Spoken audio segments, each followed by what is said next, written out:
বড় ভাইয়ের মৃত্যুতে বাংলাদেশে আসতেই বাবার চাপের মুখে বিয়ে করতে বাধ্য হলাম। সদ্য বিধবা হওয়া আমার বড় ভাইয়ের স্ত্রী নীরাকে। বাবা এমনটা করবে জানলে বাংলাদেশেই আসতাম না। নিজেকে গুছিয়ে নিতে চেয়েছিলাম, কিন্তু তার আগেই এত বড় একটা ঝড় বয়ে যাবে জীবনের উপর দিয়ে ভাবতেই পারিনি। ৮ মাস আগেই ভাইয়া নীরাকে বিয়ে করে এর ২ মাস পরে আমি বিদেশে চলে যাই। নীরাকে কখনোই আমি এভাবে দেখিনি। সবসময় বড় ভাইয়ের স্ত্রীর চোখেই দেখেছি, যদিও বয়সে সে আমার অনেক ছোট, কিন্তু কখনোই ভাবতে পারিনি আমার জীবনসঙ্গিনী তাকে করব। কিন্তু বাবার সম্মানের দিকে চেয়ে সব মেনে নিতে বাধ্য হলাম। বাসর ঘরে নীরা একা বসে আছে আর আমি ছাদে বসে ভাবছি আমার জীবনটা শেষ হয়ে গেল এভাবে। বাবার মুখের দিকে তাকিয়ে, না, তা হতে দিব না। আমি আবার বিদেশে চলে গেলে আর আসব না, আর নীরাকে কোনোভাবেই স্ত্রী হিসেবে মেনে নিতে পারবো না। রাত প্রায় ২টা বেজে গেছে। আমি নিচে যেয়ে দরজা খুলতেই দেখি নীরা বসে বসে কাঁদছে। আমাকে দেখেই নীরা খাট থেকে নেমে দাঁড়িয়ে গেল এবং বলতে শুরু করলো, আমাকে ক্ষমা করে দিবেন, আমার জন্য আপনাকে এমন পরিস্থিতিতে পড়তে হলো। আমি এটাও জানি আপনি কোনোদিনও আমাকে মন থেকে মেনে নিতে পারবেন না, আর এটা হওয়াই স্বাভাবিক। অন্য কেউ হলেও মেনে নিতে পারতো না। তাই আমি কখনো কোনো প্রকার অধিকার খাটাতে আসবো না আপনার উপর। আপনি আপনার মতো চলতে পারেন, যেমন খুশি ঠিক তেমন করে। বলেই নীরা খাটের উপর বসে এক কোণায় শুয়ে কান্না করতে থাকলো। আমি আর কিছুই বললাম না। প্রচণ্ড রাগ নিয়ে বারান্দায় চলে যেয়ে একের পর এক সিগারেট টানছি। দেখতে দেখতে যে কখন রাত শেষে ভোর হয়ে এলো বুঝতেই পারিনি। নীরা বিছানা থেকে উঠে ফ্রেশ হতে চলে গেলে আমি যে বিছানায় শুয়ে পড়ি। চোখে ঘুম ঘুম লেগে আসতেই আমি দেখি নীরা অজু করে এসে নামাজ পড়তে বসেছে। আমি আমার মতো দেখতে দেখতে ঘুমিয়ে গেলাম। 11টার দিকে মায়ের ডাকে ঘুম থেকে উঠে ফ্রেশ হয়ে নাস্তার টেবিলে গিয়ে দেখি নীরা নাস্তা রেডি করছে। প্রচণ্ড রাগ নিয়ে কোনো রকমে নাস্তা করে বাসা থেকে বের হয়ে গেলাম। মনের ভিতর আগুন জ্বলছে, কোনোভাবেই ঘরে মন টিকানো সম্ভব না। মনে মনে ভাবছি বন্ধুদের সাথে আড্ডা দিয়ে সময় পার করে দিব। যে কয়দিন বাংলাদেশে আছি রাত করে বাড়ি ফিরব। যখন নীরা ঘুমিয়ে পড়বে ওর মুখটাও আমার দেখতে ইচ্ছে করে না কেন জানি। ভাবতে ভাবতে বন্ধুদের মাঝে চলে গেলাম। যেতেই বন্ধুরা বিভিন্ন রকম মন্তব্য করতে শুরু করলো। সরাসরি বলতে শুরু করলো, কি বন্ধু, কেমন রাত কাটলো, ভালোই তো পেয়েছিস ভাবিকে। আরও অনেক রকম বাজে কমেন্টস করতে শুরু করলো। ওদের কথায় মেজাজ আরও খারাপ হয়ে গেল। ওদের সাথে তেমন কোনো কথা না বলেই সেখান থেকে উঠে চলে আসলাম। নিরিবিলি একটা জায়গায় দেখে বসে পড়লাম। পকেট থেকে ফোনটা বের করে ডাটা কানেকশন অন করতে মেসেঞ্জারে টুংটাং শব্দ করে দিয়ার মেসেজ আসতে শুরু করে দিয়েছে। দিয়ার সাথে বিদেশে থাকা অবস্থা থেকেই ফেসবুকে পরিচয়। কিছু দিনের ভিতরেই আমাদের সম্পর্কটা ভালোবাসায় রূপ নেয়। আমি কখনো বিশ্বাস করতাম না যে ভার্চুয়ালে ভালোবাসা হতে পারে, কিন্তু দিয়া তা ভুল প্রমাণ করে দিয়েছে। ও আমাকে ফোনের অন্য প্রান্ত থেকে এমনভাবে কেয়ার করেছে যে মনে হতো সবসময় আমার পাশেই ছিল। এত হাজার মাইলের দূরত্বকেও এখন দূরত্ব মনে হতো না। ব্যস্ততার জন্য এই কয়েকদিনে মেয়েটাকে মেসেজ দিতে পারিনি। না জানি কত কিছু ভেবে বসে আছে। ভাবতে ভাবতে মেসেজ ওপেন করতেই দেখি দিয়ার অভিমানী মেসেজ। কি, আমায় ভুলে গেলে বাংলাদেশে এসেই? তুমি না বলেছিলে সব কাজ শেষ করে আমার সাথে দেখা করবে? কই, তুমি তো এলে না। আসবে তো দূরের কথা, না একটা মেসেজ, না একটা কল। তুমি কি ঠিক আছো? আমি আর দেরি না করে দ্রুত মেসেজ ব্যাক করলাম। আমি ঠিক আছি, একটু ব্যস্ত ছিলাম, বুঝতেই তো পারছো। চলো আজ একসাথে লাঞ্চ করব। লিখে বসে আছি, কয়েক মিনিটের ভিতরেই দেয়ার রিপ্লাই আসলো। চলে আসো, ঠিকানা দিয়ে দিল। আমি বললাম ঠিক আছে, তুমি আসো, আমি আসতেছি বলেই সেখান থেকে উঠে রওনা দিলাম দিয়ার সাথে দেখা করার জন্য। মনে মনে ভাবছি, দিয়াকে কি নীরার কথা বলবো? না, ওকে কিছুই বলা যাবে না। কিছু দিনেরই তো ব্যাপার। বিদেশ যেয়ে নীরাকে ডিভোর্স দিয়ে দিব। অযথায় ওকে বলার কি দরকার। অল্প সময়ের ভিতরেই দিয়ার পাঠানো ঠিকানায় চলে আসলাম। ঠিক সময় মতো দিয়াও চলে আসলো। এসে আমাকে জড়িয়ে ধরলো। দিয়া আধুনিক মডার্ন মেয়ে, জিন্স টপ পরে এসেছে। ছবিতে ওকে যতটা সুন্দর লাগে তার চেয়ে অনেক বেশি সুন্দর আর স্মার্ট মেয়ে দিয়া। যে কোনো ছেলেই পছন্দ করতে বাধ্য হবে। দিয়াকে যতই দেখছি ততই মুগ্ধ হচ্ছি। মনে হচ্ছেই না আজ আমাদের প্রথম দেখা সরাসরি। মনে হচ্ছে যুগের পর যুগ চেনা নিমিষেই এই কয়েকদিনের যন্ত্রণা যেন ভুলে গিয়েছিলাম আমি। খুব দারুণভাবে প্রতিটা মুহূর্ত কেটে যাচ্ছে দিয়ার সাথে। দুপুরের লাঞ্চ, রাতের মুভি দেখা, ডিনার করা, কেমন করে যেন সময়গুলো কেটে গেল। রাত 11:30টার দিকে দিয়াকে বিদায় দিয়ে বাড়ির উদ্দেশ্যে রওনা দিলাম। মনটা আবারও খারাপ হয়ে গেল।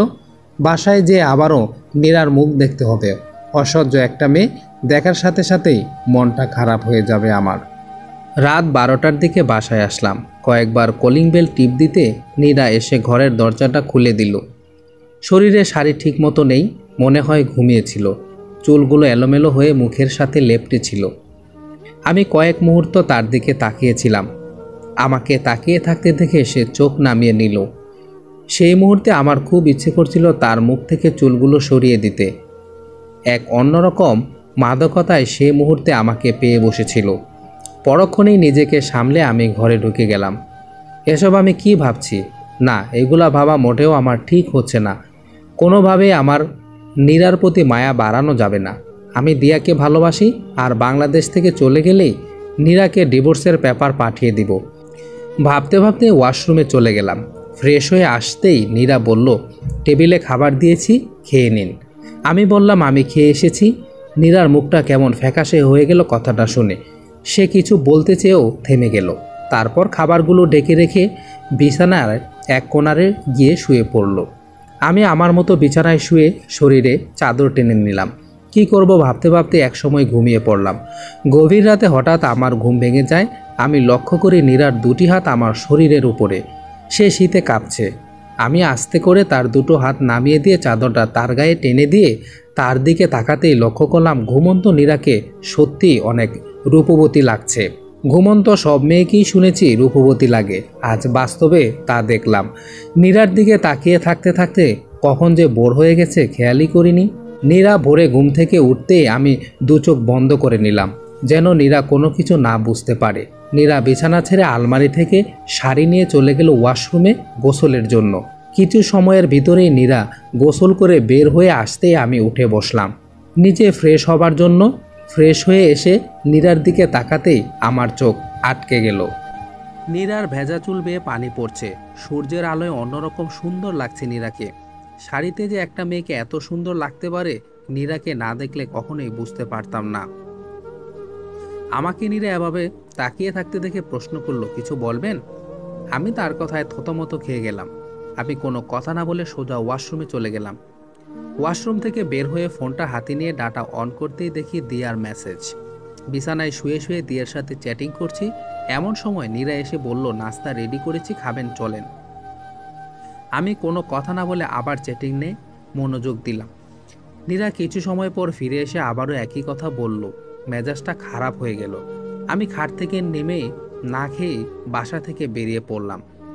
বাসা থেকে বের হবার সময় নীরা আমাকে পেছন থেকে একবার ডাক দিলেও আমার রাগান্বিত চোখ দেখে আর কিছুই বলেনি ও। আমি সোজা দোকানে গিয়ে চায়ের অর্ডার দিয়ে সিগারেট জ্বালালাম। দিয়াকে মেসেজ দিলাম, আজ তোমার সাথে লাঞ্চ করতে আসব, তুমি আসতে পারবে কিনা? দিয়া বলল, আসব। আমি দোকান থেকে চা সিগারেট খেয়ে বেরিয়ে পড়লাম দিয়ার সাথে দেখা করার জন্য। অনেক সময় ধরে অপেক্ষা করেছি। দিয়াকে কয়েকবার মেসেঞ্জারে নক করেছি, সে শুধু আসবে আসবে বলে অপেক্ষা করাচ্ছে আমাকে। অনেক সময় অপেক্ষা করার পর দিয়া আসলো। আমি জিজ্ঞাসা করলাম, এত দেরি হলো যে? দিয়া ব্রু কুচকে আমার দিকে তাকিয়ে বলল, তুমি কি আমাকে দেখে বুঝতে পারছো না কতটা সাজুগুজু করেছি তোমার সাথে দেখা করতে আসার জন্য? বাসা থেকে রেডি হয়ে বের হয়ে পার্লারে গেছি, ফেসিয়াল করছি, তারপর তোমার সাথে দেখা করতে আসছি, আর তুমি আমাকে এভাবে প্রশ্ন করতে পারলে? আমি দিয়াকে বললাম, এত কিছু করার কি দরকার ছিল? তুমি তো এমনিতেই সুন্দর। দিয়া রেগে উঠল এবং বলল, কি বলো? রূপচর্চা করব না মানে কি? আর তুমি ভালো করেই জানো আমি ত্বকের যত্ন নেই কতটা। আমি আর কিছুই বললাম না। আমার চোখের সামনে ভেসে উঠল নীরার মেকআপবিহীন মুখটা, যে মুখে একটা মায়াবী ভাব আছে। দিয়া বলে উঠল, এই কি হলো, চুপ করে আছো কেন? আমি নিজেকে সামলে নিয়ে বললাম, কই না তো। দিয়া বলল, চলো, ক্ষুধা লেগেছে। তারপর দুইজনে রেস্টুরেন্টে চলে গেলাম। খাবার অর্ডার করার কিছুক্ষণ সময় পর খাবার দিয়ে গেল। আমি খাচ্ছি আর দিয়াকে বারবার করে দেখছি। দিয়ার ভিতর কিসের এত অহংকার? ও সুন্দর, এটাই কি ওর অহংকার? দিয়া বলল, এই তাকিয়ে কি দেখছো? আমি কিছুই বললাম না। খাবার খেতে খেতে বৃষ্টি শুরু হয়ে গেল। বৃষ্টি আমার অনেক ভালো লাগে, ছোটবেলা থেকেই খুব পছন্দ। মনে খুব ইচ্ছে জাগলো দিয়াকে সঙ্গে নিয়ে ভেজার জন্য, কিন্তু দিয়া কি রাজি হবে? ভাবতে ভাবতে খাচ্ছি। খাওয়া শেষ করে কতটা সময় বসে দিয়ার সাথে গল্প করলাম। বৃষ্টিতে ভেজার ইচ্ছেটা আরও বেড়ে গেল। আমি দিয়ার হাত ধরে নিয়ে হোটেলের সামনে এসে বললাম, চলো আজ দুইজনে বৃষ্টিতে ভিজবো। দিয়া আমার হাত থেকে টান দিয়ে ওর হাতটা সরিয়ে নিয়ে বলল, তুমি কি পাগল হয়ে গেছো নাকি? এত টাকা খরচ করে আমি মেকআপ করে এসেছি বৃষ্টিতে ভেজার জন্য? যত সব উদ্ভট কথাবার্তা বলো তুমি সিয়াম। তোমার কি হয়েছে হঠাৎ? তুমি গ্রাম্য ভূত হয়ে গেলে নাকি? এটা কেমন শখ তোমার? দিয়ার কথায় প্রচণ্ড আঘাত পেলাম আমি। তবুও নিজেকে শান্ত রাখলাম, দিয়াকে যে ভালোবাসি। তখনই দিয়া বলে উঠল, তুমি তোমার এই সব ন্যাকামো পরিবর্তন করো, না হয় আমার তোমার সাথে আগামীর পথ চলতে নতুন করে ভাবতে হবে। বলে সে একটা সিএনজি ডাক দিয়ে উঠে গেল। আমি ডাক দিলাম, কিন্তু আমার আর কোনো কথাই দিয়া শুনল না। মেজাজটা তখন প্রচণ্ড খারাপ হয়ে গেল। এত কিসের এগো দিয়ার? তারপরেও নিজেকে সামলে নিলাম, হয়তো ভালোবাসি বলেই। মন খারাপ হয়ে গেল, তাই আর বাহিরে থাকতে ইচ্ছে করছে না। এদিকে বৃষ্টি থামার কোনো নাম নাই, তাই বাধ্য হয়ে আমিও একটা সিএনজি নিয়ে বাসার উদ্দেশ্যে রওনা হলাম। বাসায় এসে কলিং বেল টিপতে মা এসে দরজা খুলে দিল। আমি রুমে গিয়ে দেখি নীরা নেই। মনে মনে ভাবলাম, ভালোই হয়েছে, ওকে দেখলে মন আরও খারাপ হয়ে যেত। আমি বারান্দায় যেয়ে দাঁড়িয়ে একটা সিগারেট জ্বালিয়ে বাহিরে বৃষ্টি দেখছি। সিগারেট শেষ করে রুমে ঢুকে খাটে বসতেই নীরা দরজা খুলে ঘরে ঢুকলো। ওকে দেখে আমার প্রচণ্ড রাগ হবার কথা, কিন্তু ওর দিকে ভালো করে তাকিয়ে দেখলাম পুরো শরীর ভেজা। কেমন করে যেন রাগটা কমে গেল। ও লাজুকভাবে মাথা নিচু করে দাঁড়িয়ে আছে, শরীর থেকে টপ টপ করে পানি বেয়ে পড়ছে। বৃষ্টিতে এত সময় ভিজেছে তা আমার বুঝতে বাকি রইল না। আমি অন্যদিকে তাকিয়ে রইলাম। ও দৌড়ে ওয়াশরুমে চলে গেল। ওর শাড়ি বেয়ে পুরো ঘরে পানি পড়ছে। আমি চুপ করে বিছানায় শুয়ে পড়লাম। অল্প সময়ের ভিতরে নীরা শাড়ি চেঞ্জ করে তোয়ালা দিয়ে চুল মুছতে মুছতে বের হলো। নীল রঙের একটা শাড়ি পরেছে নীরা। নীল আমার সবচেয়ে পছন্দের রং। এই কারণে চোখ আটকে গেল নীরার দিকে। অপূর্ব সুন্দর লাগছে নীরাকে। আয়নার সামনে যে চোখে কাজল দিচ্ছে, আয়নায় নীরার প্রতিবিম্ব ভেসে আসছে। সাধারণ সাজে অপলক সুন্দর লাগছে নীরাকে। নীরা সাজা শেষ করে আমার দিকে তাকাতেই আমি নিজেকে লুকাতে চাইলাম, কিন্তু আমি জানি আমি তা পারিনি। নীরা আমার পাশে এসে বলল, আজ এত তাড়াতাড়ি চলে আসলেন বাসায়? আমি বললাম, এমনিতে কিছু দরকার আছে, না থাকলে আমার সাথে কোনো কথা বলার দরকার নাই। নীরার মুখটা ফ্যাকাশে হয়ে গেল। সে মাথা নিচু করে বলল, আচ্ছা আমাকে কেমন লাগছে আজ? আমি ওর দিকে না তাকিয়ে বললাম, যেমন ছিলে তেমনি। নীরা আর কথা না বলে চলে গেল ঘর থেকে বাহির হয়ে। আমি মেসেঞ্জার অন করে দিয়াকে নক দিলাম, দিয়ে বললাম, রাগ করেছো দিয়া? দিয়া রিপ্লাই করলো, রাগ করবো না তো কি করব। তুমি বাংলাদেশে এসে তুমি কেমন হয়ে গেছো একবার ভেবে দেখেছো? কি সব গ্রামের মেয়েদের মতো তুমি আমাকে থাকতে বলছো? জানো আমার কতটা কষ্ট লেগেছে? আমি বললাম, দেখো আমি এভাবে বলতে চাইনি, আসলে সবসময় এগুলা ব্যবহার করো তো স্ক্রিন নষ্ট হয়ে যাবে। দিয়া রাগের ইমোজি দিয়ে লেখলো, দেখো সিয়াম, এই বয়সে যদি ফ্যাশন না করি, ত্বকের যত্ন না করি, তবে কি বুড়ি হয়ে করব? আমি বললাম, আচ্ছা ঠিক আছে, তোমার যেমন খুশি তেমন করে সাজো। দিয়া আমাকে বলল, দেখো আমার মডার্ন ছেলে ছাড়া পছন্দ না। তুমি বিদেশে ছিলে তখন একরকম ছিলে, কিন্তু দেশে এসে তোমার পরিবর্তন হয়ে গেছে। আমি তোমাকে ওই রকম দেখতে চাই।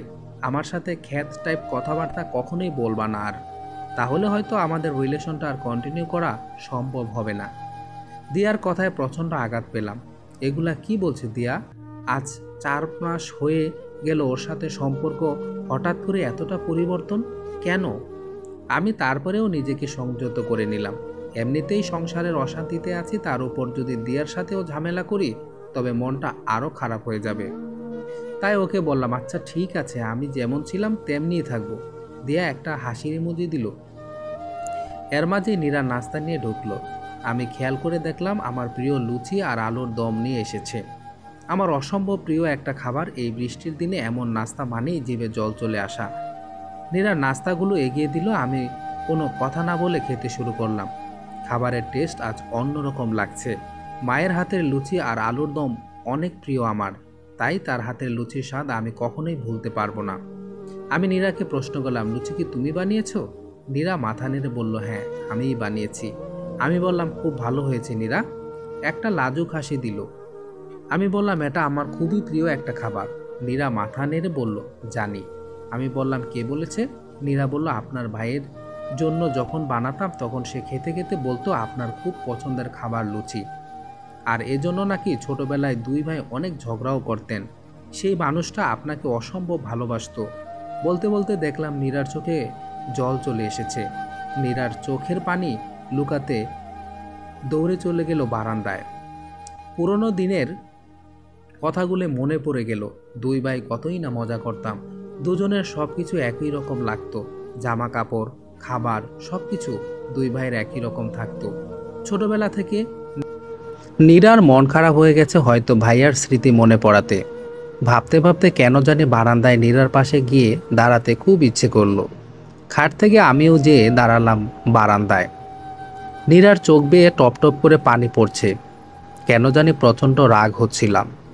আমার কাছে মনে হচ্ছে নেকা কান্নাকাটি করছে নীরা।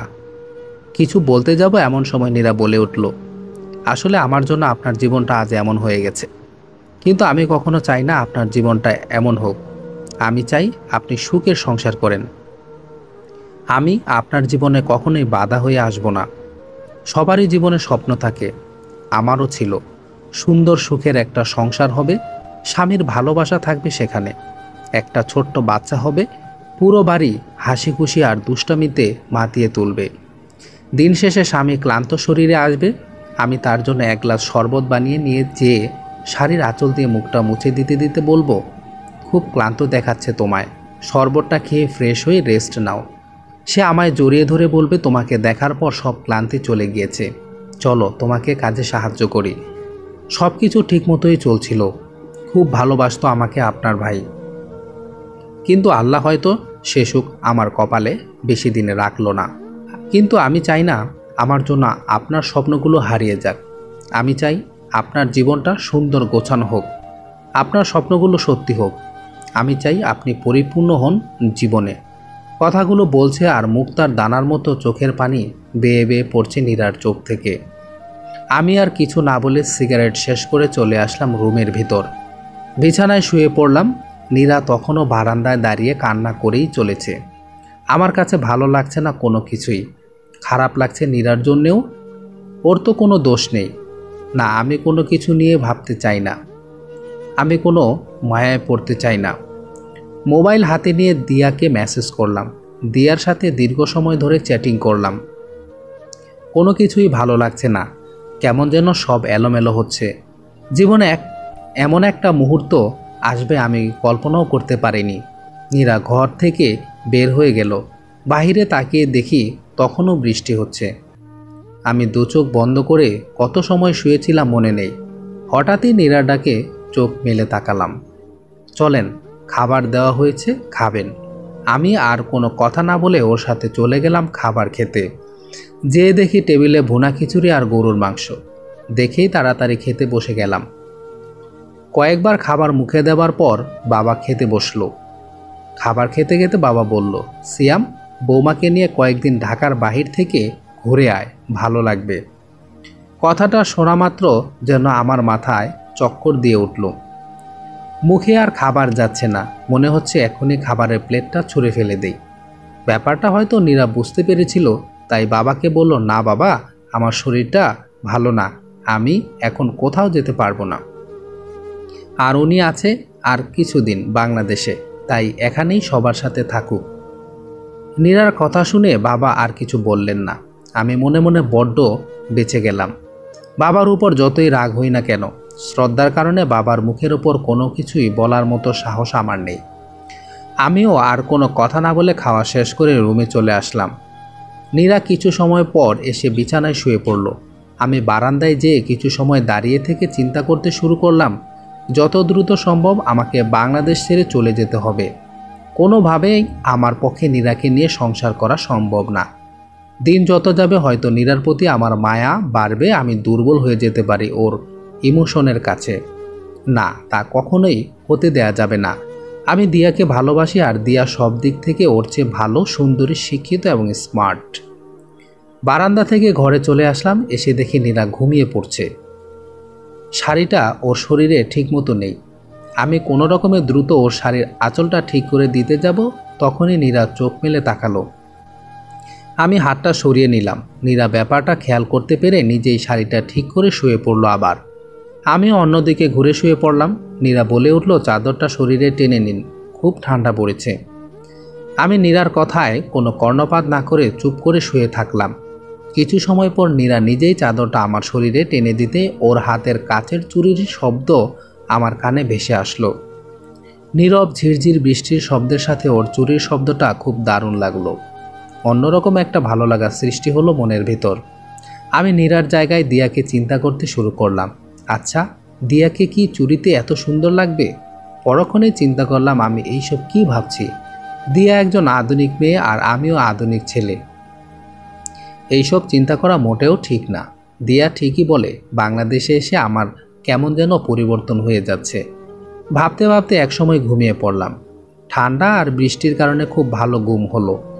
অনেক দেরিতে ঘুম ভাঙলো। ঘুম থেকে উঠে দেখি বৃষ্টি নেই। সূর্যের আলো জানালা দিয়ে ঘরে প্রবেশ করেছে। নীরাকে দেখলাম না বিছানায়, তার মানে ও আগেই উঠে গেছে।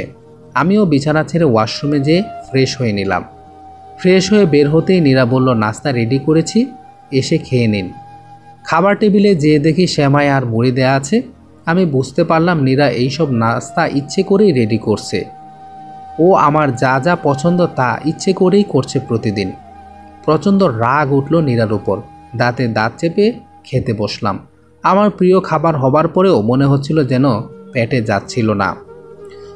যতটুকু পারলাম খেয়ে বাসা থেকে বেরিয়ে পড়লাম। বন্ধুদের সাথে রাগ করে কি থাকা যায়? আমিও পারলাম না।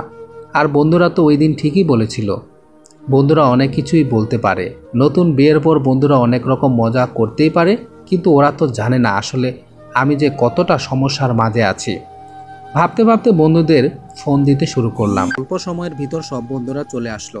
সবাইকে নিয়ে আড্ডা দিলাম। সবাই মিলে প্ল্যান করলাম ঘুরতে যাব, মজা করব, আর আমাকে পার্টি দিতে হবে। আমিও মন ভালো করার জন্য রাজি হয়ে গেলাম। সবাই মিলে ডিসিশন নিলাম গাজীপুরের কোনো রিসোর্টে যাব। যেমন বাবা তেমন কাজ, মনকে ফুরফুরা করতে চলে গেলাম গাজীপুরের একটা রিসোর্টে। সারাদিন ঘোরাঘুরি মজা মাস্তি করলাম সবাই। বাসায় ফিরে আসতে আসতে রাত প্রায় 12:30 বেজে গেল। কলিং বেল দিতেই নীরা এসে দরজা খুলে দিল। আমি সোজা রুমে ঢুকে গেলাম। নীরাও পিছু পিছু আসলো। এসে বলল, খাবেন না? আমি বললাম, খেয়ে এসেছি, তুমি খেয়ে নাও। নীরা রুম থেকে বের হয়ে গেল। আমি ওয়াশরুমে চলে গেলাম। ওয়াশরুম থেকে বের হয়ে দেখি নীরা শুয়ে আছে। আমি জিজ্ঞাসা করলাম, খেয়েছো? নীরা মাথা নাড়িয়ে বলল, না। আমি আর কিছু বললাম না। বিছানায় শুয়ে শুয়ে দিয়ার সাথে চ্যাটিং করছে।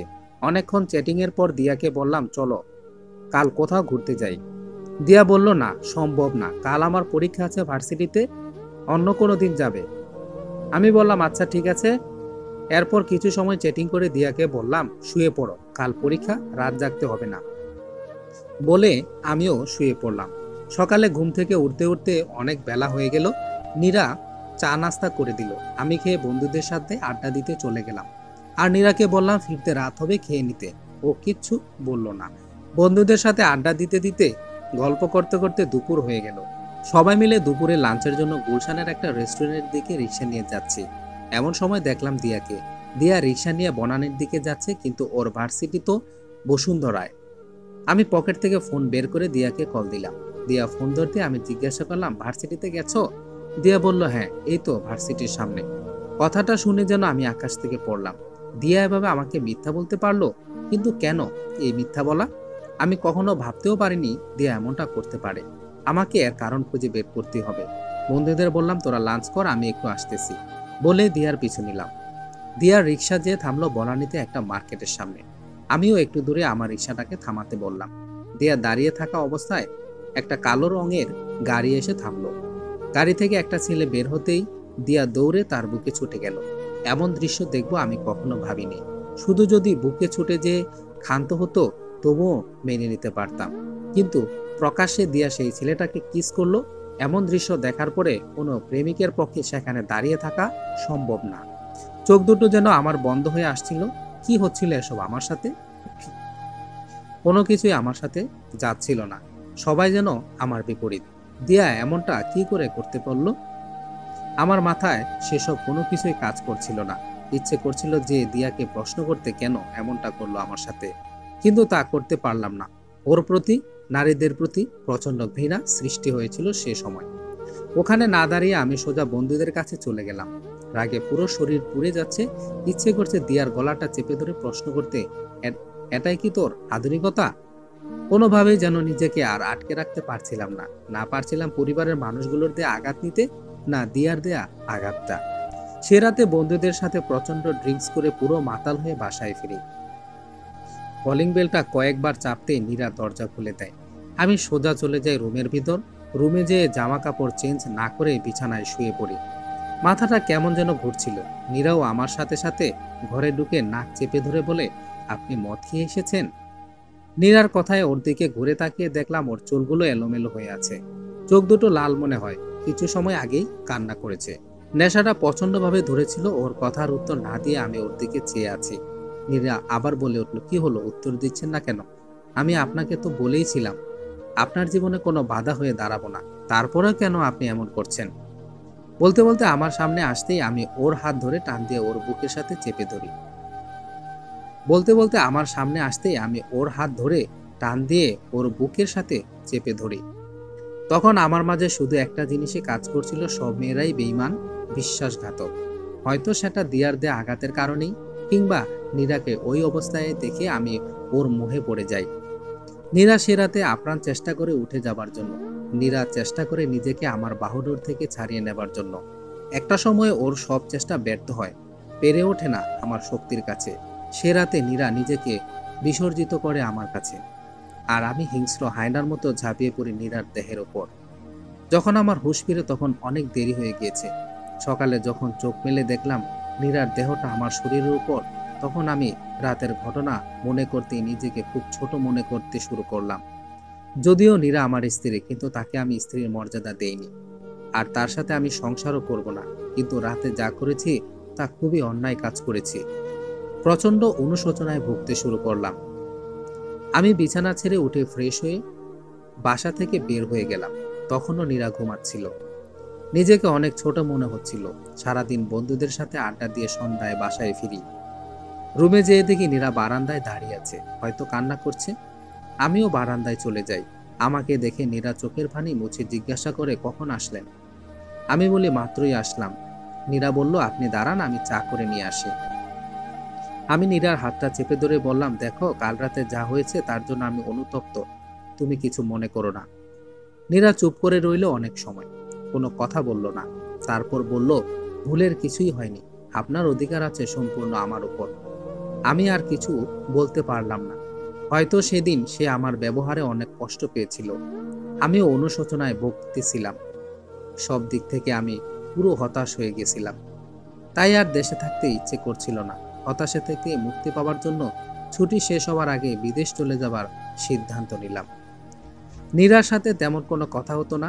নীরাও হয়তো রাগে অভিমানে আমার দিকে থেকে মুখ ফিরিয়ে নিয়েছিল। যে নীরা এত কিছুর পরেও হাসি খুশি থাকার চেষ্টা করত, সেই নীরাও কেমন যেন মনমরা হয়ে গেল। ওর হাসি কান্নাকেও আমি পাথর বানিয়ে দেই।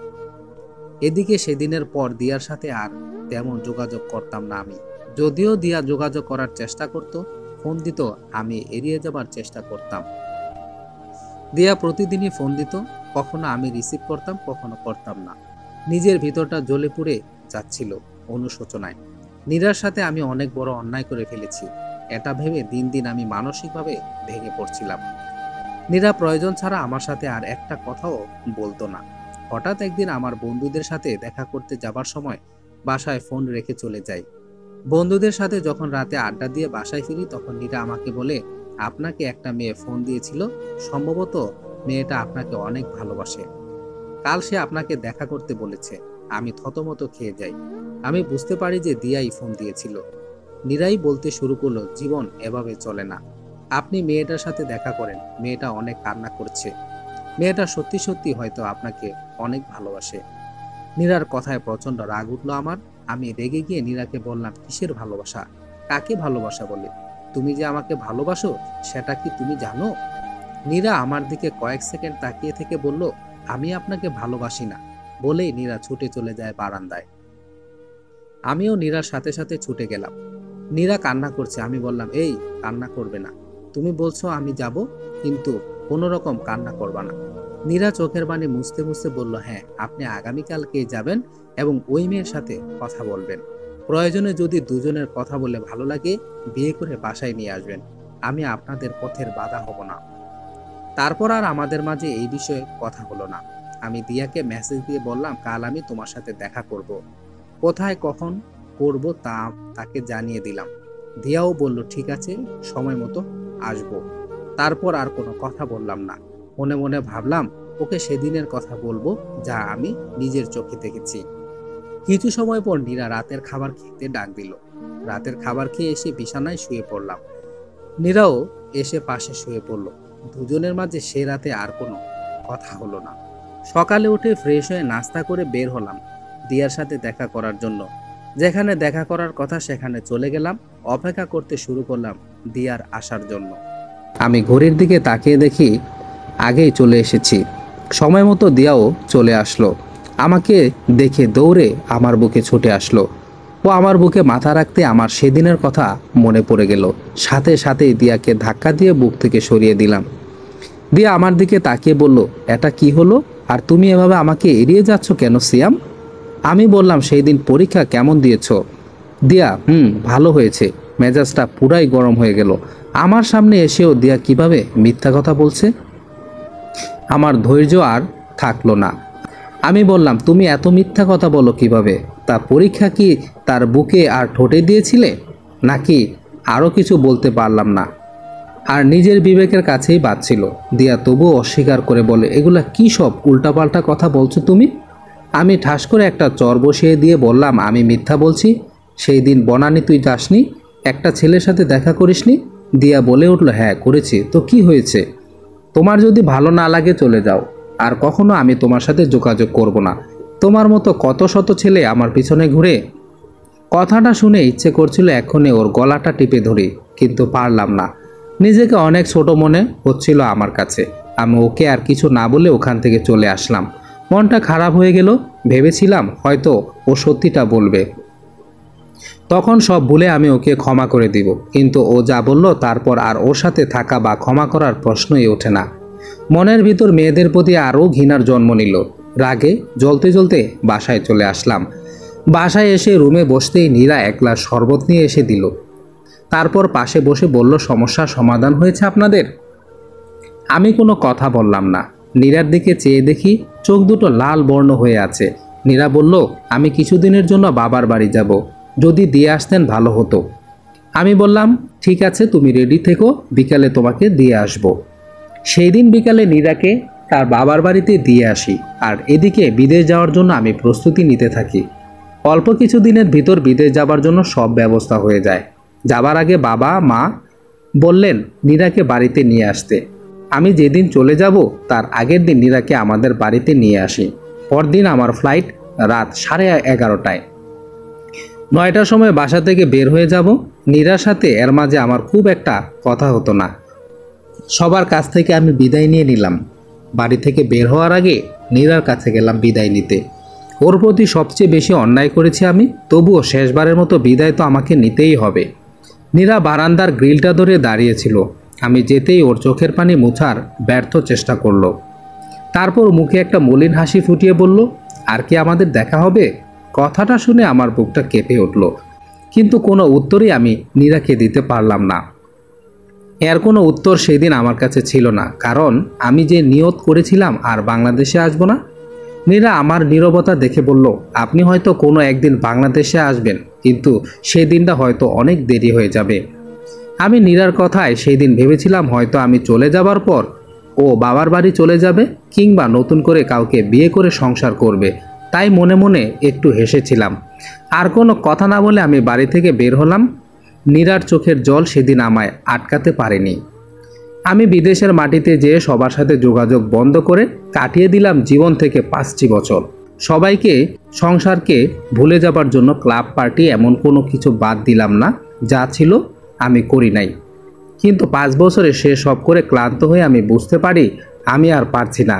মায়া টানে, ভালোবাসার টানে, একটা সুখের সংসারের আশায় আমি আবারও ফিরে আসি বাংলাদেশে। কলিং বেল চাপতেই ছোট্ট একটা বাচ্চা মেয়ে দরজাটা খুলে দেয়, চোখ দুটো ঠিক নীরার মতো। কোলে তুলে নিয়ে বলি, মামুনি তোমার নাম কি? মেয়েটা একটা হাসি দিয়ে বলল, আমার নাম মায়া। ততক্ষণে বাবা মা চলে আসলো। বাবা মা আমাকে দেখে কান্না করে দিল। আমি বাবাকে জড়িয়ে ধরে বললাম, বাবা আমাকে ক্ষমা করে দাও, আমি অনেক ভুল করেছি। বাবা বললেন, তুই এসেছিস এতে আমি খুশি, শান্তিমতো মরতে পারবো। আমি বলি, বাবা এইসব কি বলো তুমি? মাকে বললাম, মা নীরা কোথায়? মা কোনো কথা না বলে চুপ করে রইল। মায়ের চুপ করে থাকাটায় আমার বুকের ভিতরটা মোচড় দিয়ে উঠল। তবে কি সত্যিই নীরা বাড়ি ছেড়ে চলে গেল? মাকে বললাম, মা এই মেয়েটাকে। মা চুপ করে ঘরের দিকে চলে গেল। আমি মায়াকে নিয়ে আমার ঘরে যেতে মা একটা ডায়েরি এনে হাতে দিয়ে বলল, তোর সাথে যোগাযোগ করার অনেক চেষ্টা করেছি কিন্তু পারিনি। নীরা তোর জন্য এই ডায়েরিটা রেখে গেছে বলে মা রুম থেকে চলে গেলেন। আমি ডায়েরিটা খুলে পড়তে শুরু করলাম। সেখানে চিঠির মতো সব লিখে রেখেছে নীরা। ডায়েরিতে লেখা ছিল, সিয়াম আপনি চলে যেয়ে আর কোনো যোগাযোগ রাখেননি বাড়ির কারো সাথেই। তাই কথাগুলো আমি এখানে লিখে রাখছি, যদি কখনো ফিরে আসেন আর আমাকে না পান তবে এই ডায়েরি আমার না বলা কথাগুলো বলে দিবে আপনাকে। আপনার সাথে আমার 1 মাস 17 দিনের ছোট্ট একটা সংসার ছিল। তাকে হয়তো আমাদের সংসার বলা যায় না, শুধুই আমার সংসার বলা যায়। তবে যদি কখনো ফিরে আসেন আর একসাথে সংসার করি তবে সেটা হবে আমাদের সংসার। আপনি চলে যাবার 1 মাস পর আমি অনুভব করি আমার মাঝে অন্য কারো অস্তিত্বের। কোনো মেয়ের জীবনে এর চেয়ে আনন্দের আর কোনো মুহূর্ত থাকতে পারে না। কিন্তু আমার জন্য তা আনন্দের হলো না, কারণ আপনি তো আমার পাশে নেই। প্রতিটা মেয়েই চায় তার স্বামীকে এই খবরটা প্রথমে দিতে, কিন্তু আমি অভাগী, তা পারলাম না। কারণ আপনি তো কখনো আমাকে মন থেকে মেনে নেননি আর কোনো যোগাযোগও রাখেননি। দেখতে দেখতে আমার পেটে বড় হয়ে উঠেছে আমার সন্তান। আমার খুব আনন্দ লাগছে, যা কাউকে বলে বোঝাতে পারবো না। এই একটা স্বপ্ন আমি যে কতদিন দেখেছি, ছোট্ট একটা বাচ্চা পুরো বাড়ি ঘুরে বেড়াবে আর আমি তার পেছন পেছন ছুটে ছুটে তাকে খাইয়ে দিব। সেই ইচ্ছাটা আমার পূর্ণতা পাবে। দেখতে দেখতে তার বয়স 7 মাস। ডাক্তারের কাছে গিয়ে চেক আপ করিয়েছি।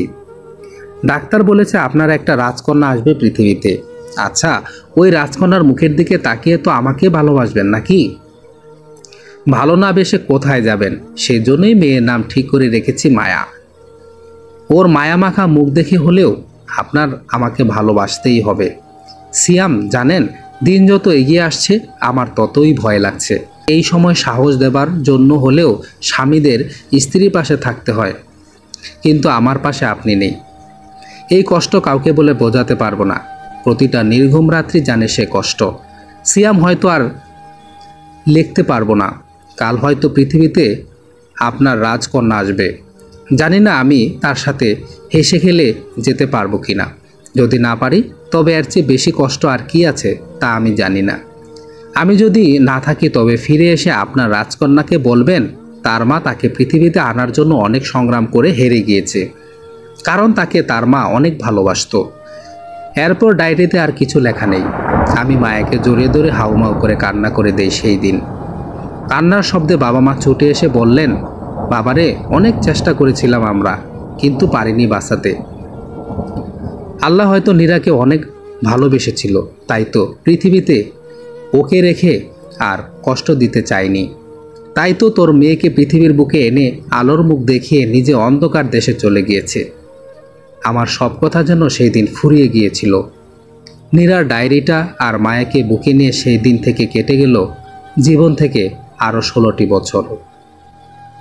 আজ মেয়েকে বিয়ে দিয়ে অন্যের বাড়িতে পাঠিয়ে দিয়ে যখন একলা আকাশের নিচে বসে আছি, মনে হচ্ছে মায়া আকাশের তারাদের মাঝে থেকে আমার দিকে তাকিয়ে থেকে বলছে, কি কেমন লাগছে আপনার একলা জীবন? পারবেন তো কাটাতে বাকি দিনগুলো? আমি যে আজ সত্যি নিঃস্ব হয়ে গেলাম। কি করে বলবো নীরা, সত্যি আমি হেরে গেছি, আর পারছি না। তুমি আমায় ক্ষমা করে দিও। আমি আসছি, তুমি অপেক্ষা করো। সমাপ্ত। গল্প আমাদের সংসার।